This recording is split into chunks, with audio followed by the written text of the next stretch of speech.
This is specifically going to be about achieving a better racket drop. Start in what we call the salute position. So the racket right here is approximately just above the head, like this. Close your eyes and let the weight of the racket head take over. And what you'll find is when you let the weight of the racket head take over, you'll feel that loop down and away from the body. But now let's get into the racket drop in general. What do you want to do? That's the first question. What's the ideal position? Essentially what you want to feel, as the racket passes your head and begins to move over your head, the racket will now loop down and away from the body into this racket drop. But do you see that loop? See how it loops down and away from the body? Many players miss out on this loop. What ends up happening, they get to this point, they've now released the ball, they're initiating the right to left, and now as the racket reaches this part right here where it's above the head, they now simply swing directly up to contact with the hand. So they're cutting the motion short because they think they haven't got any time and they have to make contact with the ball. But what I started to have players do first, I want you to start to feel that loop. And the best way to do it initially, start in what we call the salute position. So the racket right here is approximately just above the head, like this.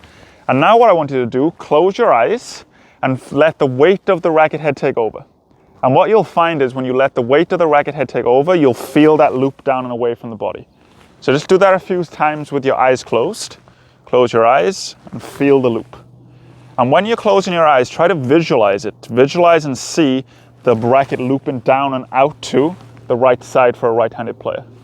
And just do that a few times. Looping down and away. And now what you can do, start in here, loop down and away, and then complete the swing. And now after you've done that a few times in the shadow swing, obviously the next stage, start adding a ball to the equation. Now when you first do this, you can work with what we call a dummy ball toss. What does that mean? Basically means you're going to toss the ball up, but you're not going to hit it. All this is designed to do is train your brain to see the ball in the equation whilst executing the mechanics. So let me demonstrate a couple here. I'm going to start in what we call the half serve position, just like this. So I isolate the swing. I'm going to toss the ball up, and I'm going to purposely toss the ball a little bit further to the right, so it's outside of my strike zone. Let me just show you. Toss and swing. So see how I am tossing the ball, I'm adding the ball to the equation, but I'm not focusing on hitting it. I'm just focusing on the mechanics. So see again, I reset, toss, loop, swing up. And then obviously the next step now would be start hitting some balls. Now, very, very cold here in Wales at the moment, and these balls have gone a little bit dead as a result, I believe. So let's just see what I can do with them. But as we always say, it doesn't matter what kind of equipment you have. Even if you have old balls, it's fine. That's actually good for working on technique. So let's see a couple here. Starting in the half serve, whole focus point, allow that loop first before you swing up to contact. I'm just focusing. I'll do one shadow swing again now, allowing the loop down and away, and then complete. Now I'll add the ball.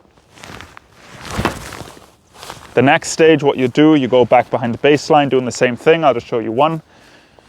Shadow, loop, complete. And once again, before you go into hitting the ball, make sure you're deliberate practice. So give yourself a moment to think about what you have to do. And now just solely focus on allowing the loop first. Just like that. And yeah, that's pretty much the basis for today's video. It's all about achieving a better loop. And what you'll find is if you get a better power loop, as OTI instructor Greg Lasser calls it, you're going to get more racket head speed on your serve. And as a result, you'll get more effortless power. So go ahead, give this a try. Work on it through the progressions first. Slowly build it up and work within your own range of motion. And please let us know in the comments below if you enjoyed this video. Go ahead and subscribe to the channel, give the video a like, and I look forward to seeing you in the next video.